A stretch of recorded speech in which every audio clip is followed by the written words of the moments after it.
Brazil is on the brink of an unprecedented economic transformation, all thanks to its burgeoning partnership with China.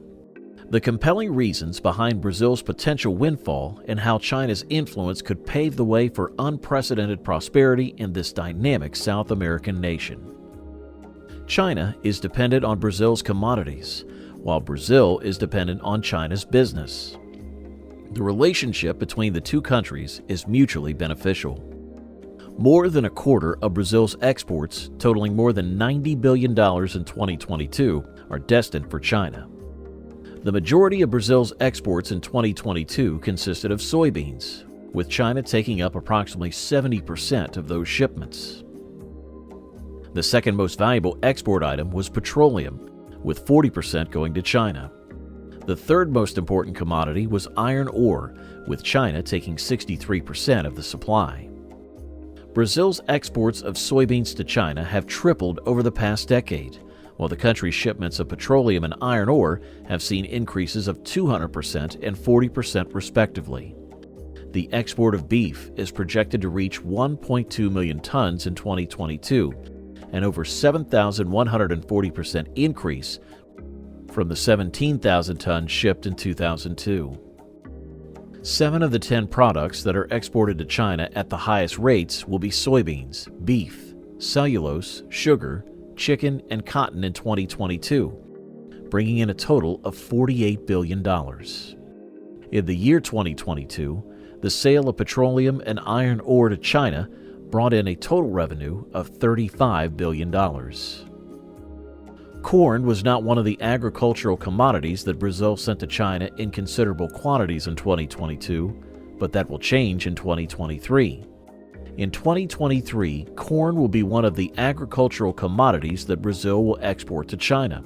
In the middle of 2022, Brazil and China came to an agreement on the phytosanitary requirements that would apply to corn exported from Brazil to China. In November of this past year, China issued the go-ahead for corn imports from Brazil. It is unknown how much grain China will import from Brazil each year, but some estimates place the figure between 10 and 15 million tons. Over the past decade, the trade relationship between these two nations has grown exponentially, driven by a complementary mix of commodities and manufactured goods. Brazil has become a major supplier of essential raw materials to China, primarily soybeans and iron ore. These commodities serve as the lifeblood of China's rapidly expanding industrial sector and provide essential resources for its domestic consumption and export-oriented industries. In return, China has emerged as a vital source of high-value manufactured goods for Brazil, catering to the South American nation's growing consumer demand and industrial needs. This mutually beneficial trade partnership has not only bolstered economic ties, but has also fostered a diplomatic and political relationship of increasing significance. This deepening trade interdependence has had profound implications for both countries and the global economy.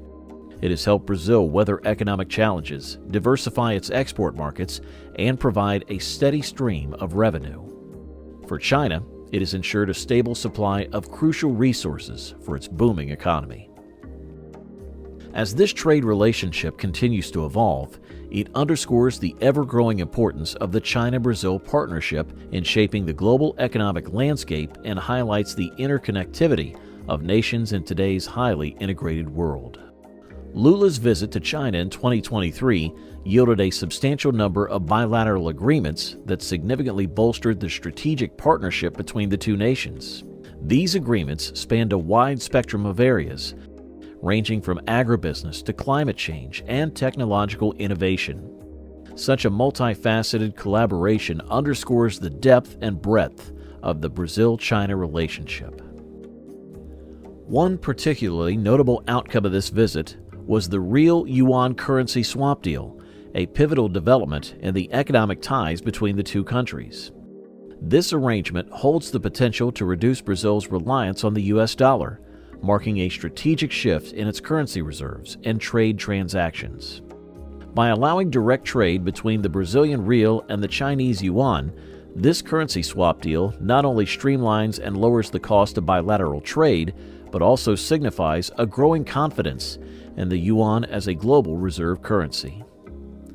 Reducing dependence on the U.S. dollar is a significant geopolitical move that aligns with Brazil's pursuit of strategic autonomy and diversification.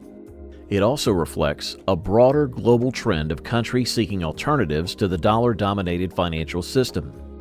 While this shift doesn't necessarily mean severing ties with the United States, it does represent a step towards a more balanced and diversified economic portfolio for Brazil.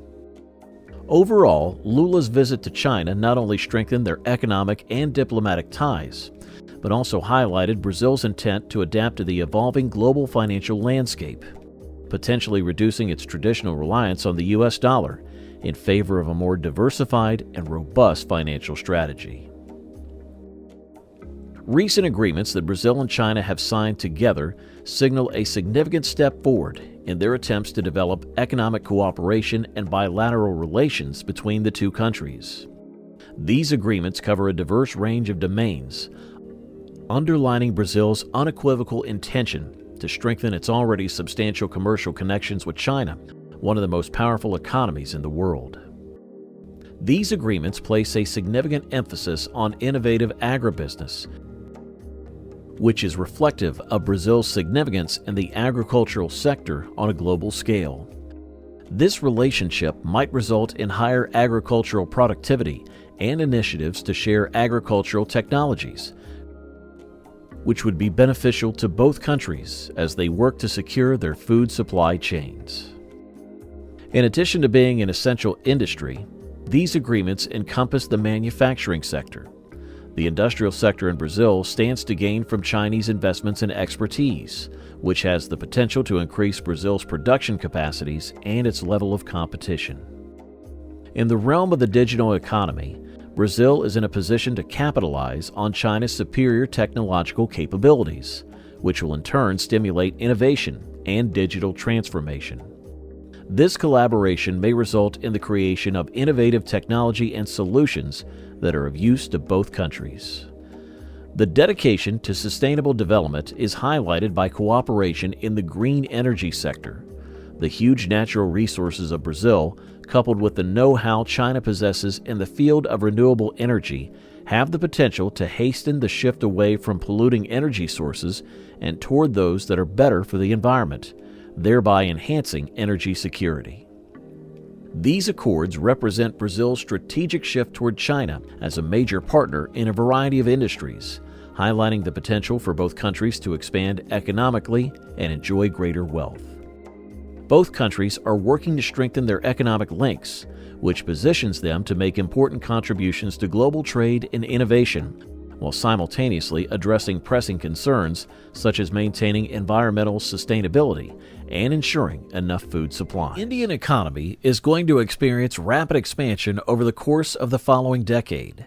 India has been regarded for a very long time as a country that has the potential to become a worldwide economic powerhouse due to its large and diversified population of over 1.3 billion people. This upbeat forecast can be attributed to a number of different things. The middle class in India is only getting started, yet it's already rather large and growing quickly. This consumer base is driving demand for goods and services across a variety of industries, from retail and entertainment to technology and healthcare. India has been making significant investments in its manufacturing capacity, as well as its transportation networks, digital connection, and other aspects of its infrastructure. It is anticipated that these investments will result in improved levels of production, will entice investment from overseas, and will help the economy to thrive. India has a youthful demographic profile because a large share of the country's population is under the age of 35, which gives the country a significant demographic advantage. This creates a valuable human resource pool that can provide innovation and entrepreneurship. A relatively young and vibrant workforce is ready to take on new challenges in the country. Companies looking for new perspectives and ideas will find India to be a fertile environment thanks to the country's young population. The policies of the government, such as Made in India and Digital India, have contributed to the creation of an atmosphere that is favorable to commerce and innovation. In addition, India's achievements in the adoption of renewable energy are in line with global trends regarding sustainability, which may attract additional investments. India is on track to accomplish a significant historical goal by the year of 2027, when it is projected to become the world's third largest economy, moving it ahead of economic giants like Japan and Germany. This astonishing ascension is a tribute to India's enduring economic growth, demographic advantage, and growing prominence on a global scale. The path that India has taken to reach this status has been marked by a complex interplay of a variety of elements. Its rising middle class, broad and youthful workforce, and a thriving technology industry have all played crucial roles in fueling its economic prowess.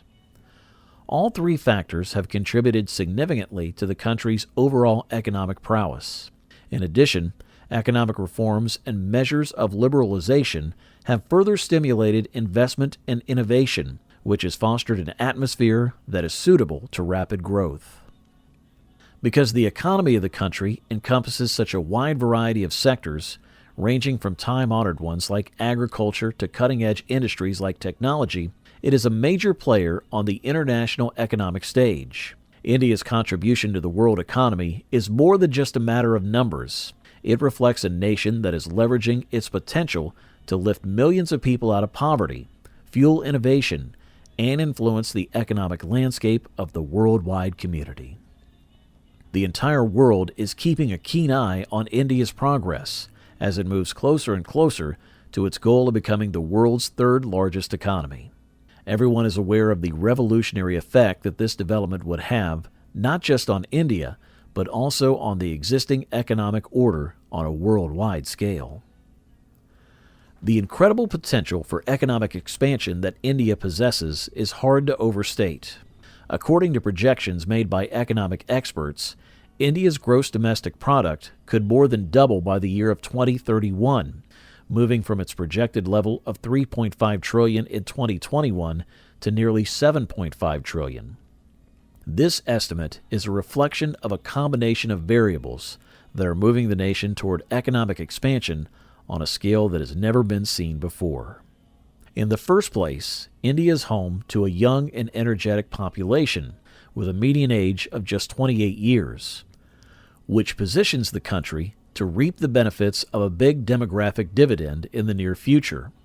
Productivity increases will be driven across a variety of industries, including manufacturing and services, as a result of this workforce maturing and gaining additional skills over time. Increasing urbanization in India is resulting in the growth of a robust customer base and is supporting the development of infrastructure. India is being propelled onto the international arena of the tech industry as a result of the digital revolution, which is characterized by broad internet usage and a flourishing technology sector. The focus that India places on renewable sources of energy and environmentally friendly business practices is not just ecologically conscientious, but also commercially astute. It lessens reliance on expensive imports of fossil fuels, which eventually has a stimulative effect on the economy. The Bombay Stock Exchange seems to be headed in the right direction for major expansion, with a predicted average annual rate of 11%. This forecast points to an encouraging trajectory that has the potential to outperform the stock market in the United States in the years to come. This upbeat disposition might be attributed to a number of different things. The sturdy basis that India's fast-expanding economy and its growing middle class provide for the expansion and investment of businesses is due in large part to India's rising middle class. Both domestic and international investors have been encouraged to put their money into the Indian stock market as a result of the pro-business policies and ongoing economic reforms implemented by the Indian government. The information technology industry, which is frequently referred to as India's Silicon Valley, has been a significant driving force behind this expansion. India's strength in the technology sector has attracted significant interest and investment from around the world due to the country's abundance of IT startups as well as established IT giants. India's population presents a demographic dividend in the form of a young and active workforce. This demographic dividend has the potential to greatly boost economic development and fuel stock market expansion. It is an exciting idea that the BSE may soon be able to exceed the U.S. stock market, which continues to be a powerful participant on the global arena. This prospect illustrates India's growing prominence in the world of finance and investment. This phenomenal economic progress that India has experienced in recent decades may be primarily attributable to a number of important variables that have influenced its path on the international scene. Among these, the worldwide outsourcing of jobs has been an extremely important factor. Because there is such a large pool of qualified labor in India, particularly in the disciplines of information technology and business process outsourcing, India has become a popular destination for businesses all over the world who are wanting to reduce their expenses while keeping the quality of their services high. This phenomenon of global offshore has not only contributed to an increase in India's export revenue, but has also allowed the transfer of knowledge and the development of skills. New technologies, a burgeoning middle class, and a dedication to renewable energy are boosting India's economic growth and sustainability. As it adopts technology and renewable energy, the nation might lead the world in innovation and environmental responsibility. With an annual production rate of around 3 million automobiles, Mexico is the seventh largest passenger car manufacturer in the world. 90% of the automobiles that are manufactured in Mexico are earmarked for export, with the majority, 76%, going to the United States. Mexico is the sixth largest manufacturer of heavy-duty vehicles for freight, and the country is home to 14 manufacturers and assemblers of buses, trucks, tractor trucks, and engines. This places Mexico in the sixth spot on the list. These manufacturers keep 11 manufacturing plants operating, which contribute to the maintenance of more than 24,000 jobs across the country. The United States accounts for 95.1% of Mexico's total exports of tractor trucks, making Mexico the world's biggest exporter of these vehicles. In addition to this, Mexico is the fourth largest exporter of heavy-duty vehicles for freight and the second largest export market for medium and heavy-duty trucks manufactured in the United States, behind only Canada. Volvo Group VW, Mercedes-Benz, Isuzu Motors are among the top companies in this industry. Bavarian Motor Works, BMW, a firm that is renowned all over the world for the production of automobiles, has just established a plant in Mexico. The business intends to utilize this plant to produce more of its well-known 3 Series automobiles in the future. The fact that this factory was constructed in spite of President Trump's persistent threats to automakers is what makes it stand out as a truly remarkable achievement. In spite of Trump's policies and threats, the vast majority of automakers continue to express interest in establishing operations in Mexico. As a result, it is reasonable to assert that Mexico is well on its way to achieving its goal of becoming the automobile hub of the globe. In 2015, Mexico's automotive industry was the jewel in the crown, posting record-breaking sales and production figures that had never been seen before. This industry contributed more than 3% to the country's overall gross domestic product. Mexico finished 2015 with a trade surplus of almost $50 billion, domestic sales of more than 1.3 million vehicles, and production of 3.4 million vehicles. According to the Mexican Automobile Industry Association, during the first 3 months of 2015, Mexico exported 70% of its vehicles to the United States. At the moment, Mexico is home to 8 automakers, namely Ford, Chrysler, GM, Volkswagen, Toyota, Nissan, Mazda, and Honda. The construction industry was responsible for the direct and indirect employment of 1.7 million persons in the country. When it comes to the export of autos, Mexico has better arrangements in place than other countries. Companies who establish themselves in Mexico are able to export their wares to close to 70% of the world's population without having to pay any tariffs. Automobile manufacturers receive a significant cost advantage as a result of this, motivating them to establish their operations in Mexico. Take, for instance, a corporation like BMW that is interested in exporting automobiles to various nations located in Europe.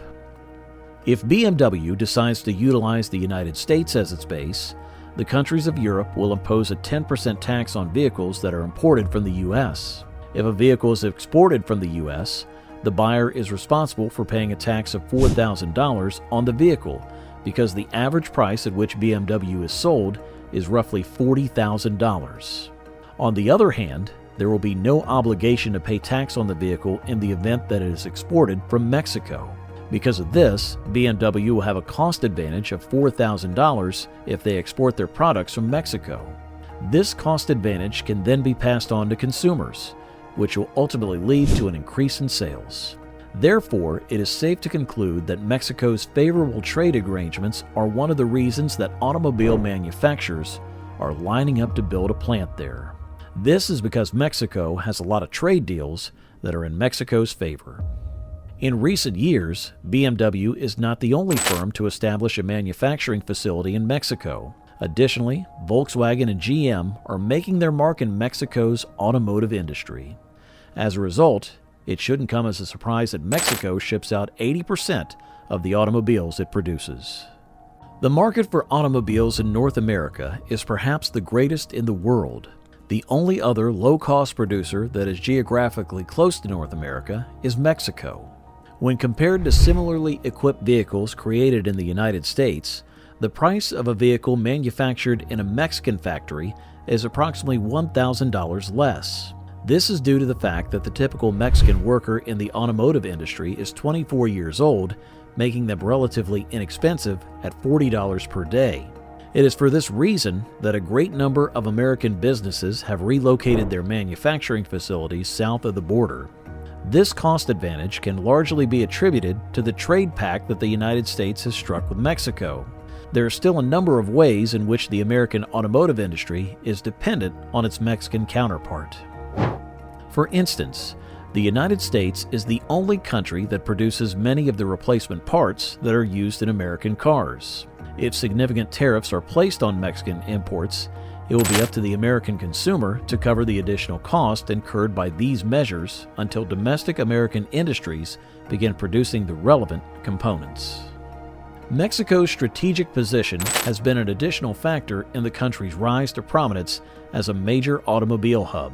Mexico serves as a connecting point for a number of significant commercial routes. It also provides a natural path to Europe, South America, and Asia, in addition to North America.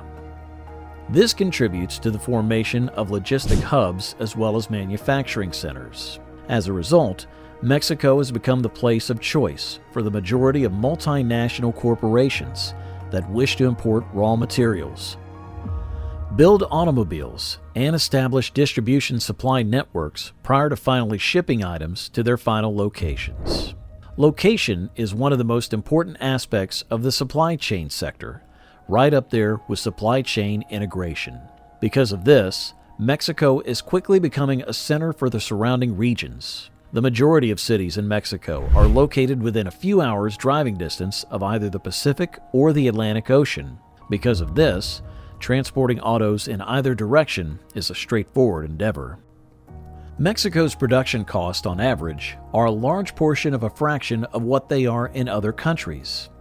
As was just discussed, vehicles manufactured in Mexico take advantage of cheaper costs associated with labor and are exempt from paying import duty in many nations. However, automobile businesses who establish themselves in Mexico pay a comparatively low amount of tax. Companies who establish a plant in Mexico are eligible for tax holidays and other types of tax relief from the Mexican government. In addition, the cost of electricity is significantly less expensive in Mexico compared to the United States. This results in significant cost reductions as well, due to the energy-intensive nature of the automotive industry. Solar power allows Mexicans to generate electricity at lower prices than other nations, giving them an economic advantage. To sustain and accelerate this economic progress and achieve long-term goals like poverty reduction, Mexico must address underlying structural challenges. These challenges include limited access to financial resources, concerns related to security, and a high degree of informality in the labor market, as well as regulatory complexities and bottlenecks in infrastructure development. Under Xi Jinping's leadership, China has unmistakably exhibited its aspirations to ascend as a global superpower. This shift in ambition marks a departure from previous expectations that China might content itself with a supporting role within the liberal international order or simply pose a challenge to U.S. influence in the Western Pacific. The conventional wisdom had long held that China would primarily seek an expanded regional role while postponing any global ambitions for the distant future. However, the signs of China's intent to contest America's global leadership have become pervasive and undeniable. Several key indicators underline China's global ambitions. One such indicator is the remarkable expansion of China's naval capabilities through a vigorous shipbuilding program. Between 2014 and 2018, China launched more vessels than the combined total of Germany, India, Spain, and the UK. Moreover, China's drive to dominate high-tech industries that wield immense economic and military power, and its efforts to control critical waterways off its coast and establish bases farther afield underscore its global reach. This transformation is further underscored by China's endeavors to convert economic influence into economic coercion across the Asia-Pacific and beyond. Additionally, China's leaders have adopted a more assertive approach, openly declaring the nation's entry into a new era and its determination to take center stage in the world. Xi's government has even sought to exploit crises, such as the COVID-19 pandemic, as opportunities to project Chinese influence and promote its model worldwide. China's strategic trajectory has undergone a significant transformation under the leadership of Xi Jinping, shifting from a focus on securing a regional role to actively contesting America's global leadership. While China had previously been perceived as primarily interested in consolidating its influence in the Asia-Pacific region, recent developments have underscored its ambitions to challenge and reshape the global order. This strategic shift is evident in multiple dimensions. One prominent aspect is China's ambitious Belt and Road Initiative, which seeks to establish extensive infrastructure and economic networks across Asia, Africa, Europe, and beyond. This initiative not only bolsters China's economic reach, but also aims to enhance its geopolitical influence on a global scale. Furthermore, China's assertive behavior in international institutions and its push for reform and global governance reflect its ambition to shape the rules and norms that govern the international system. China is increasingly positioning itself as a global leader in areas like climate change, multilateralism, and economic development, challenging the traditional roles played by Western powers. The militarization of the South China Sea, the rapid expansion of its navy, and the development of advanced technologies underscore China's intention to exert global military influence. These moves are indicative of China's aspiration to contest America's global military dominance, particularly in the Indo-Pacific region. China's approach to contesting global leadership encompasses a multifaceted strategy that combines several critical elements to advance its interest and influence on the world stage. First and foremost, China has pursued an impressive and expansive naval shipbuilding program. Between 2014 and 2018, China launched more naval vessels than the combined totals of the major naval powers like Germany, India, Spain, and the United Kingdom. This ambitious shipbuilding effort enhances China's maritime capabilities, projecting its presence and power across crucial waterways and regions. Moreover, China has recognized the pivotal role of high-tech industries in determining future economic and military strength. Through investments in cutting-edge technologies such as artificial intelligence, 5G networks, and advanced manufacturing, China aims to dominate these industries globally, thereby shaping the distribution of power and influence in the digital age. Control of critical waterways, such as the South China Sea, is another integral aspect of China's strategy. By asserting sovereignty and building military facilities in disputed regions, China seeks to control key maritime routes and secure its interest in these vital areas. Furthermore, China has developed economic coercion tactics, utilizing its economic influence to advance its political and strategic objectives. This approach involves leveraging trade, investment, and economic incentives to coerce countries into aligning with Beijing's preferences, effectively expanding its sphere of influence. China's newfound assertiveness in the global arena is epitomized by the bold declarations made by its paramount leader, Xi Jinping, in 2017. Xi, who has been at the helm of China's leadership since 2012, articulated China's global ambitions in a clear and unambiguous manner, signaling a significant departure from the nation's previous stance. In his 2017 announcement, he declared that China had entered a new era and that it must take center stage in the world. These statements underscored China's intention to move beyond its historical role as a regional power and assume a position of global prominence. Xi's rhetoric marked a critical moment in China's foreign policy, as it openly acknowledged and embraced its aspirations for global leadership. Xi's declarations were more than mere rhetoric. They represented a strategic shift in China's approach to international affairs.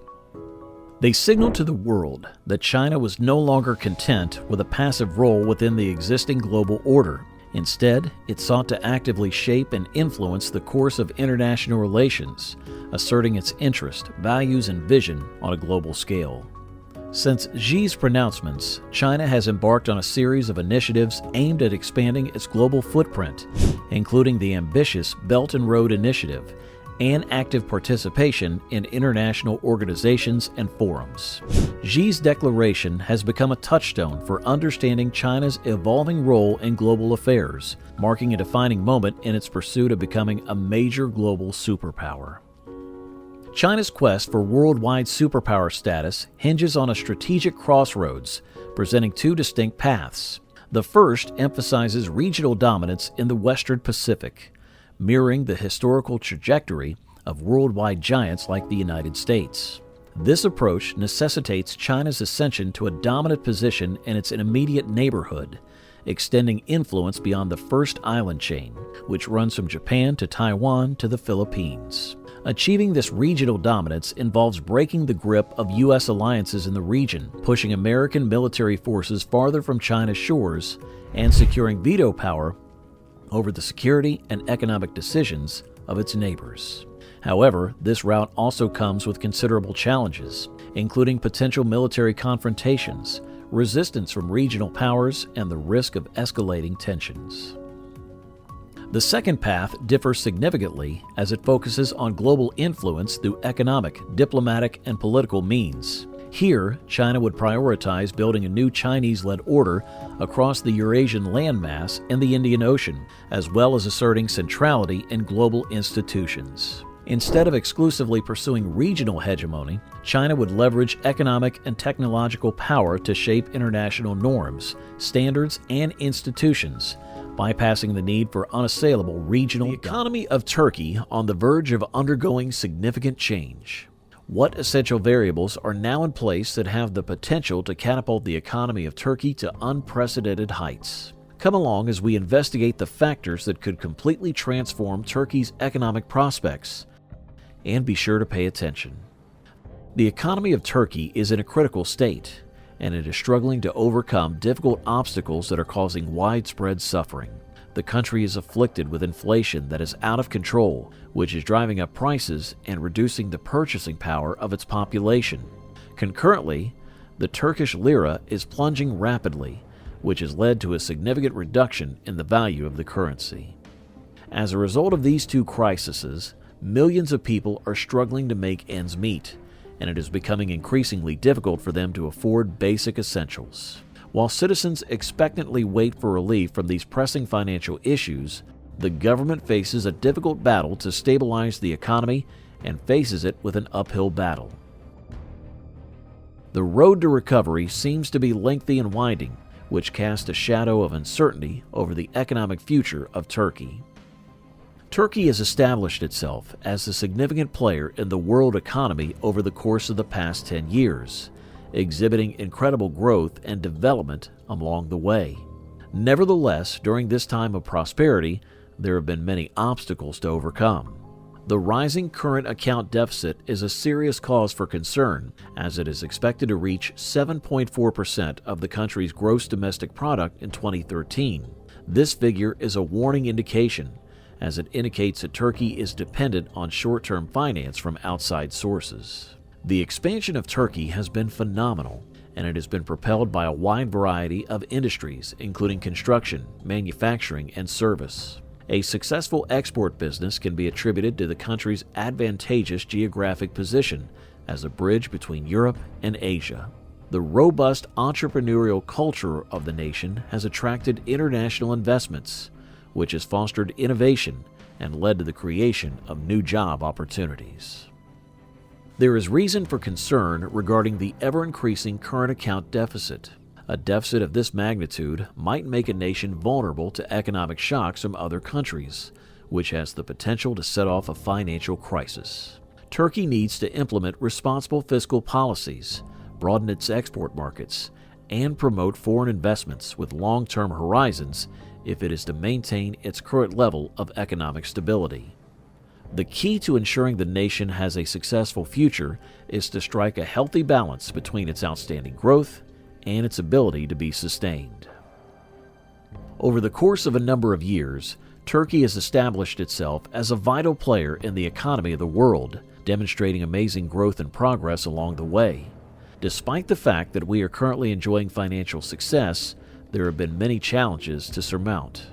The nation's ideal geographic position as a bridge between Europe and Asia has contributed to the success of its export industry. The nation's powerful culture of entrepreneurship has been successful in luring international investments, which in turn has aided in the development of innovative practices and resulted in the production of new job openings. Despite this, there is cause for concern regarding the ever-increasing current account deficit. This deficit has been a problem for quite some time. A deficit of this magnitude has the potential to make a country susceptible to the economic shocks that are caused by other countries, which has the potential to start a financial crisis. If Turkey wants to keep its current degree of economic stability, it will need to put in place budgetary policies that are responsible, increase the number of markets it exports to, and encourage foreign investments with long-term objectives. The key to guaranteeing that the nation will have a prosperous future is to find a healthy balance between the nation's exceptional growth and its capacity to be maintained over the long term. A state's current account deficit serves as an effective speed limit for the economy, indicating that growth rates beyond 2.5% are unsustainable unless the deficit is addressed in a serious manner. The trade deficit of a country indicates that there is an imbalance between the imports and exports, which can have significant repercussions for the economy as a whole. If a country has a persistent current account deficit, it's an indication that the nation is dependent on borrowing money from other countries in order to satisfy the local demand for consumption and investment. Even though this could work in the short term, in the long run, it will be a significant obstacle to growth. It is possible to think of the deficit as a leak in the domestic economy, since it indicates that a large percentage of national revenue is leaving the state to pay off foreign debt and satisfy consumer demand for imports.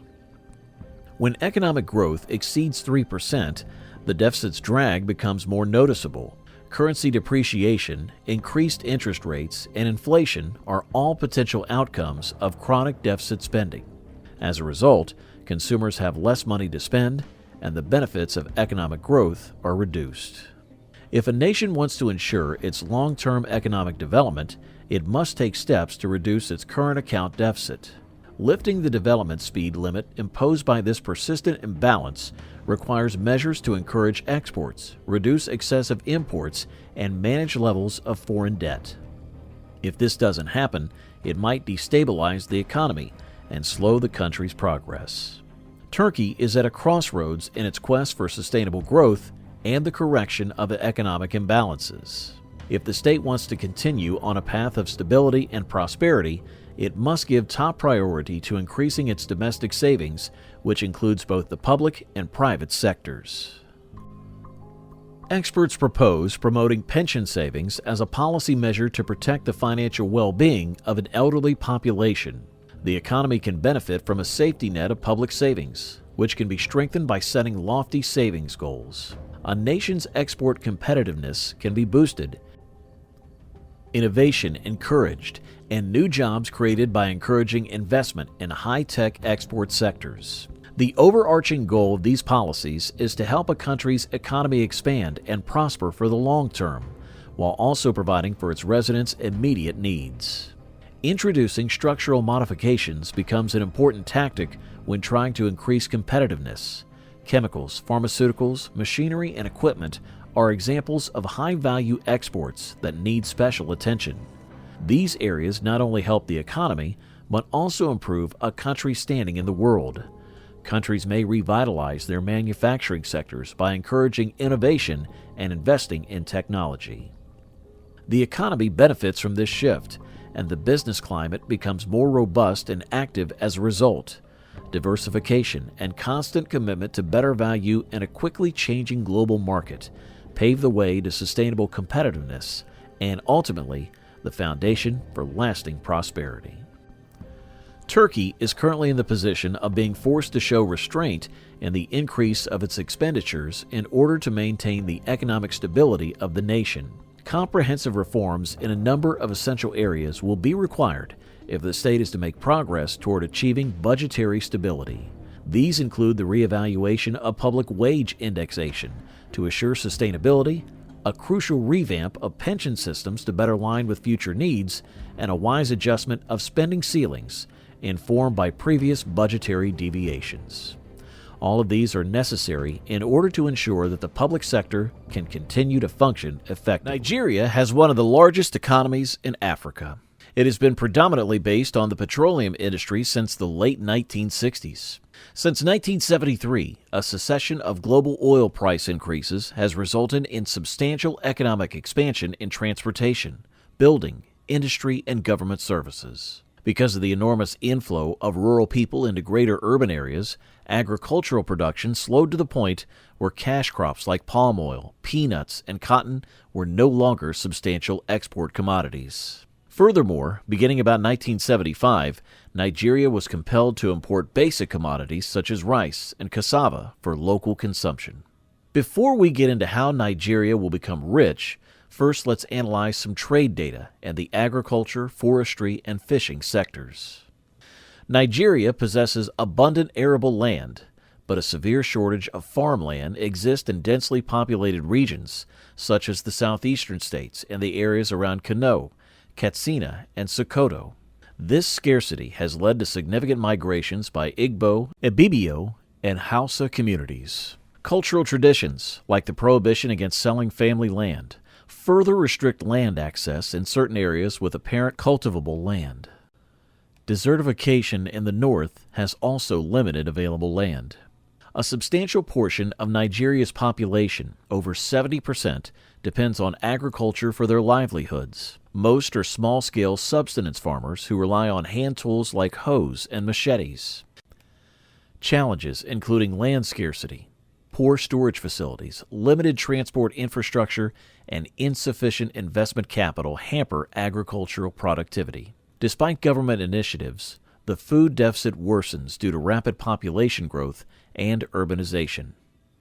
Food crops like yams, taro, and cassava dominate the South, while the drier North relies on grains like sorghum, millet, cowpeas, and maize, with rice also playing a significant role. Industrial crops such as oil palm, cacao, and rubber are produced in the South, while peanuts and cotton are northern staples. In 1982, the government disbanded produce marketing boards to encourage tree crop cultivation. Efforts to alleviate food shortages involved direct food distribution and encouraging urban gardening. Livestock raising, particularly sheep, pigs, and goats, were underdeveloped in Nigeria. Cattle herding by the Fulani remains the primary source of beef, though meat consumption lags behind Western levels. Nigeria's forests are threatened by deforestation due to farming practices, hunting, and demand for fuel wood, particularly in densely populated and arid areas. Forest reserves and plantations have been established to combat this trend. Fishing has grown in importance as a food source due to recurring droughts in the Sahel, with domestic catches meeting over half of the fish demand, primarily sourced from Lake Chad and the southern coastal waters, as well as seasonal river pools in the north. Nigeria's domestic trade in staple foods primarily flows north-south, linking different ecological zones and major urban centers in the southeast and southwest. Southern states supply products like plantains, cassava, cola nuts, and fruits to the north, which reciprocates with beans, onions, and livestock.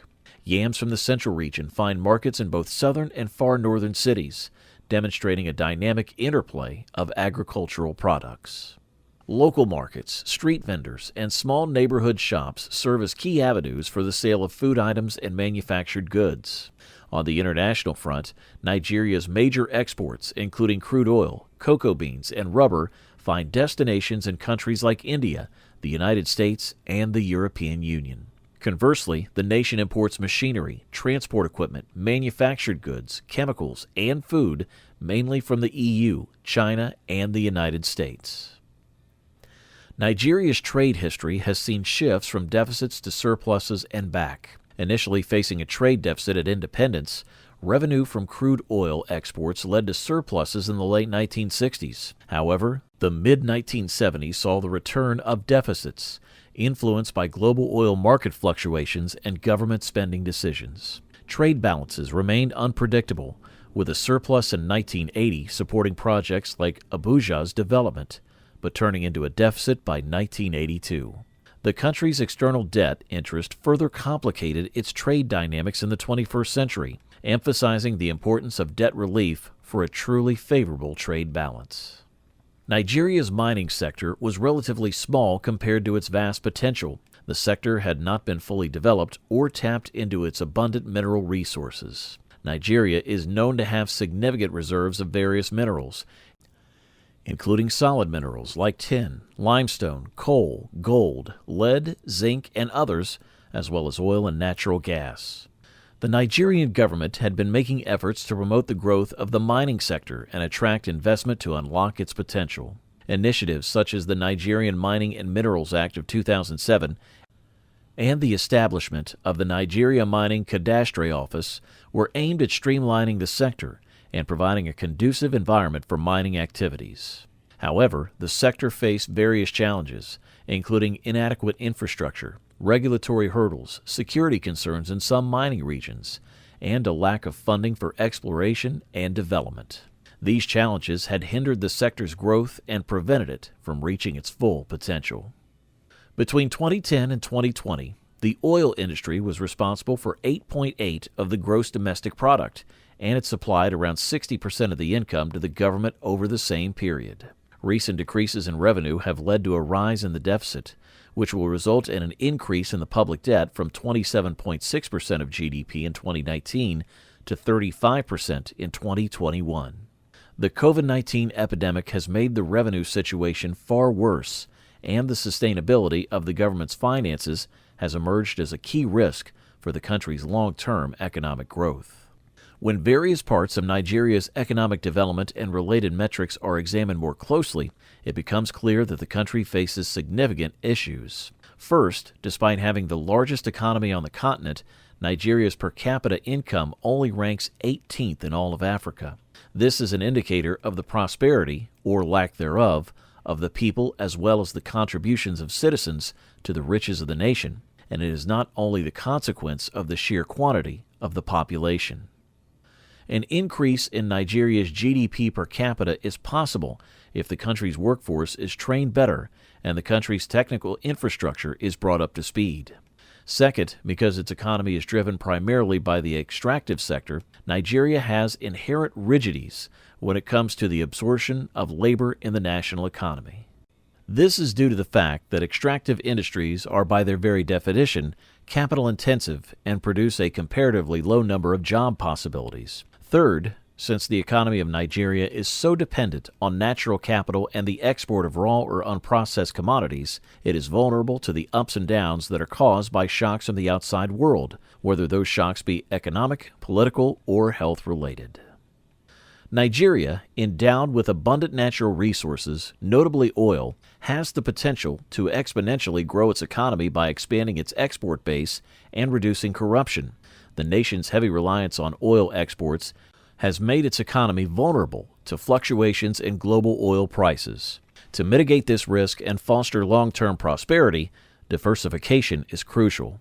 By focusing on manufacturing and sectors such as agriculture, technology, and services, Nigeria can broaden its export portfolio. A diverse export base not only enhances economic resilience, but also creates jobs, attracts foreign investments, and stimulates innovation. Nigeria has one of the largest economies in Africa. It has been predominantly based on the petroleum industry since the late 1960s. Since 1973, a succession of global oil price increases has resulted in substantial economic expansion in transportation, building, industry, and government services. Because of the enormous inflow of rural people into greater urban areas, agricultural production slowed to the point where cash crops like palm oil, peanuts, and cotton were no longer substantial export commodities. Furthermore, beginning about 1975, Nigeria was compelled to import basic commodities such as rice and cassava for local consumption. Before we get into how Nigeria will become rich, first let's analyze some trade data and the agriculture, forestry, and fishing sectors. Nigeria possesses abundant arable land, but a severe shortage of farmland exists in densely populated regions, such as the southeastern states and the areas around Kano, Katsina, and Sokoto. This scarcity has led to significant migrations by Igbo, Ibibio, and Hausa communities. Cultural traditions, like the prohibition against selling family land, further restrict land access in certain areas with apparent cultivable land. Desertification in the north has also limited available land. A substantial portion of Nigeria's population, over 70%, depends on agriculture for their livelihoods. Most are small-scale subsistence farmers who rely on hand tools like hoes and machetes. Challenges including land scarcity, poor storage facilities, limited transport infrastructure, and insufficient investment capital hamper agricultural productivity. Despite government initiatives, the food deficit worsens due to rapid population growth and urbanization. Food crops like yams, taro, and cassava dominate the south, while the drier north relies on grains like sorghum, millet, cowpeas, and maize, with rice also playing a significant role. Industrial crops such as oil palm, cacao, and rubber are produced in the south, while peanuts and cotton are northern staples. In 1982, the government disbanded produce marketing boards to encourage tree crop cultivation.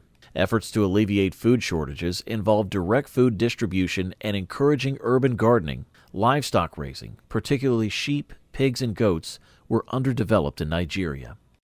Cattle herding by the Fulani remains the primary source of beef, though meat consumption lags behind Western levels.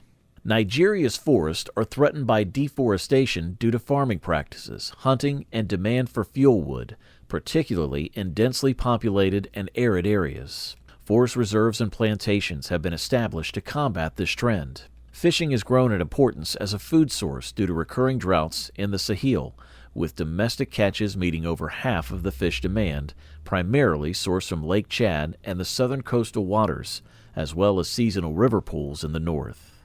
Nigeria's domestic trade in staple foods primarily flows north-south, linking different ecological zones and major urban centers in the southeast and southwest. Southern states supply products like plantains, cassava, kola nuts, and fruits to the north, which reciprocates with beans, onions, and livestock. Yams from the central region find markets in both southern and far northern cities, demonstrating a dynamic interplay of agricultural products. Local markets, street vendors, and small neighborhood shops serve as key avenues for the sale of food items and manufactured goods. On the international front, Nigeria's major exports, including crude oil, cocoa beans, and rubber, find destinations in countries like India, the United States, and the European Union. Conversely, the nation imports machinery, transport equipment, manufactured goods, chemicals, and food mainly from the EU, China, and the United States. Nigeria's trade history has seen shifts from deficits to surpluses and back. Initially facing a trade deficit at independence, revenue from crude oil exports led to surpluses in the late 1960s. However, the mid-1970s saw the return of deficits, influenced by global oil market fluctuations and government spending decisions. Trade balances remained unpredictable, with a surplus in 1980 supporting projects like Abuja's development, but turning into a deficit by 1982. The country's external debt interest further complicated its trade dynamics in the 21st century, emphasizing the importance of debt relief for a truly favorable trade balance. Nigeria's mining sector was relatively small compared to its vast potential. The sector had not been fully developed or tapped into its abundant mineral resources. Nigeria is known to have significant reserves of various minerals, including solid minerals like tin, limestone, coal, gold, lead, zinc, and others, as well as oil and natural gas.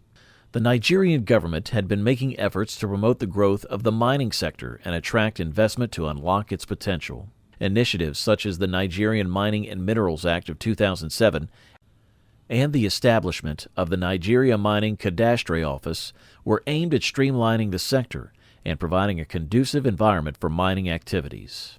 However, the sector faced various challenges, including inadequate infrastructure, regulatory hurdles, security concerns in some mining regions, and a lack of funding for exploration and development.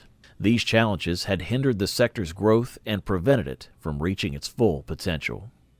Between 2010 and 2020, the oil industry was responsible for 8.8% of the gross domestic product, and it supplied around 60% of the income to the government over the same period. Recent decreases in revenue have led to a rise in the deficit, which will result in an increase in the public debt from 27.6% of GDP in 2019 to 35% in 2021.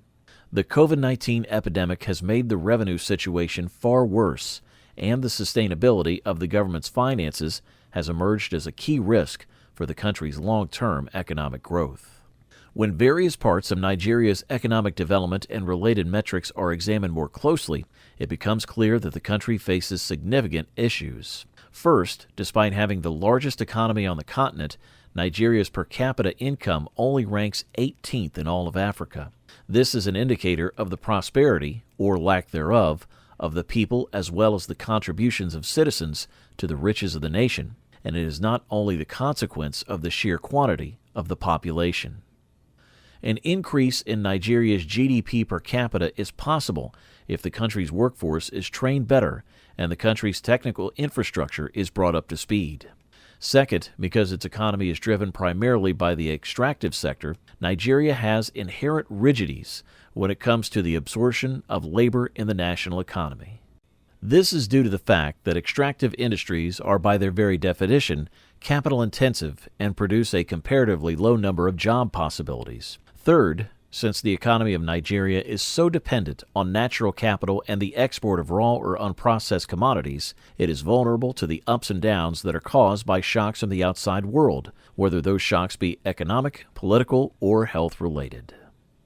Nigeria, endowed with abundant natural resources, notably oil, has the potential to exponentially grow its economy by expanding its export base and reducing corruption.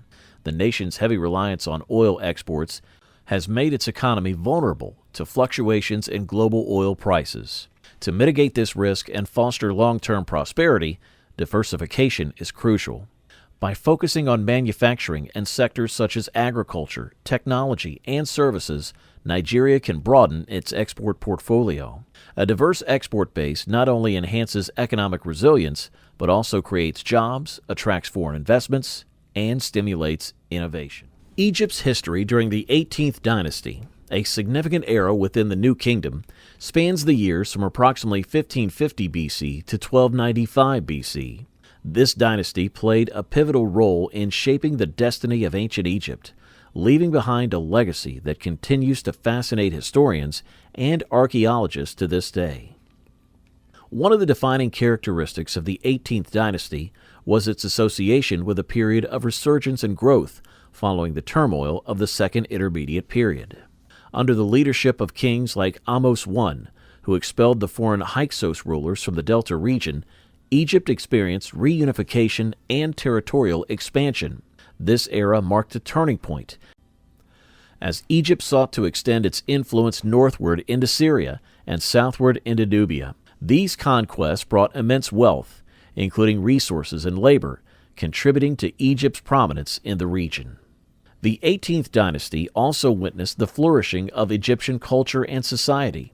The kingdom boasted a formidable military, excelled in craftsmanship, and constructed impressive monuments and temples. Its people, particularly the elite classes, embraced literacy and bureaucracy, fostering a sophisticated administrative system.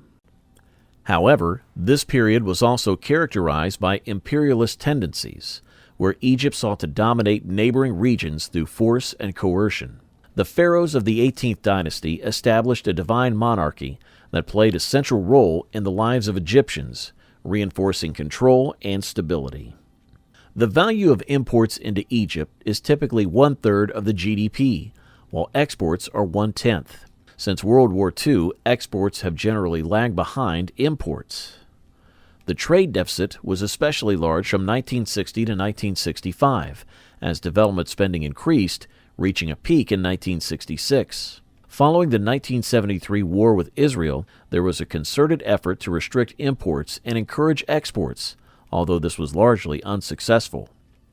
The trade deficit reached new heights in the early and mid-1980s, owing primarily to a fall in revenue from petroleum exports and an increase in food imports. These issues have remained into the early 21st century. Transfers from abroad, such as aid from Western governments and remittances from Egyptians working in other countries, helped to offset the massive visible trade deficit. Raw materials, mineral and chemical products, and capital goods such as machinery, electrical apparatuses, and transportation equipment account for about 2/5 of imports, while foodstuffs account for 1/5 and other consumer items account for the remainder. Petroleum and petroleum products are its most important exports, followed by raw cotton, cotton yarn, and textiles. Raw materials, minerals, and chemicals, as well as capital goods, are all exported. Rice, onions, garlic, and citrus fruit are examples of agricultural exports. China, the United States, Italy, Germany, and the Gulf Arab countries are Egypt's most important trading partners. Manufacturing became one of Egypt's biggest economic sectors during the 20th century, and by the beginning of the 21st century, it accounted, along with mining, for around 1/4 of the country's gross domestic product. Free trade policies that encouraged the importation of foreign goods led to the decline of domestic manufacturing beginning in the late 19th century and continuing until approximately 1930. Egyptian governments put a customs duty on imported goods in order to encourage the growth of Egyptian manufacturing. This move was motivated by the need to boost national income, to diversify the economy, and to satisfy the expectations of a fledgling nationalist government. Additionally, the government wanted to satisfy the aspirations of a growing nationalism. In addition, the Bank of Egypt made loans available to Egyptian businessmen and women in the 1920s and 1930s in order to encourage the growth of Egyptian domestic manufacturing. Printing, cotton ginning, transportation, spinning and weaving like linen, silk, and cotton, vegetable oil extraction, and the manufacture of rayon and pharmaceuticals were some of the industries that sprang up as a result of the proliferation of new businesses. During World War II, Egypt was an important Allied base. Nonetheless, the country was largely shut off from European imports. This scenario further stimulated the development of manufacturing, particularly in the field of textile items. Beginning in the 1950s, the majority of large-scale manufacturing firms were nationalized, and after reaching a long-term trade and aid deal with the Soviet Union in 1964, the focus shifted to expanding heavy industry. Another aid agreement with the Soviets was reached in 1970, and it provided for the extension of a complex that produced iron and steel at Yuln, as well as for the establishment of a variety of power-based enterprises, including a complex that produced aluminum and used power supplied by the Hai Dam. The gases that were produced in the cooking unit of the steel mill at Yuln were used to fuel the production of an ammonium nitrate factory that was inaugurated in 1971. At Aachen, there is also a plant that produces nitrate fertilizer. Although the government had begun selling substantial holdings to the private sector by the beginning of the 21st century, the majority of large manufacturing businesses were still owned or run by the state. This was true even though the government had begun selling substantial holdings. Chemicals of every kind, including pharmaceuticals, food items, textiles and clothing, cement and other building materials, paper products, and derivatives of hydrocarbons, including fuel oil, gasoline, lubricants, jet fuel, and asphalt, were among the primary goods produced. The Egyptian economy placed an increasing emphasis on the production of iron, steel, and vehicles.